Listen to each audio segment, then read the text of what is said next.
Ang malnutrition giila karon nga usa sa labing dakong hinungdan sa hinay nga performance sa mga batang tinun-an sa Sugbo ug sa tibok nasod.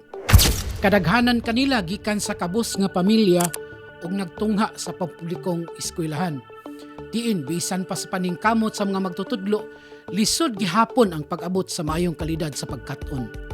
Sumala sa mga pagtuon, ang unang 1,000 ka adlaw sa kinabuhi sa usa ka bata, sukad siyang pagkahimugso hangtod sa pag-edad og 3 anyos, kritikal kaayo alang sa iyang paglambo sa iyang pangutok. Kung kulang sa nutrisyon niini nga yugto, mahimong maapektuhan ang iyang abilidad sa pagkat-on, pagsabot ug paghinumdum. Busa, klaro nga ang problema wala magsugod sulod sa classroom, kundi sa kahimtang sa panglawas sa bata. Sukad pa lamang siyang pagkahimugso, kimbuhaton kini sa Department of Health, mga lokal nga gobyerno o barangay.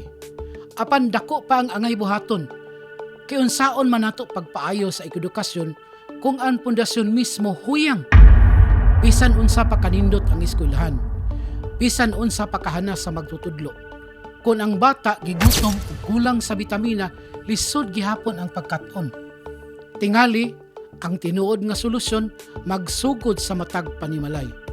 Pinaagi sa paghatag og gustong pagkaon, bitamina, o pag-atiman sa bata ikan sa pasaunang adlaw. Nining pagiha, dili lamang nato mapalambo ang sistema sa edukasyon, kundili maanda mo sab nato ang kabataan alang sa mas maayong kaugmaon. Ako si Roger Valiena, inyong komentarista on the dot. TV is a proud member of Philippine Press Club Incorporated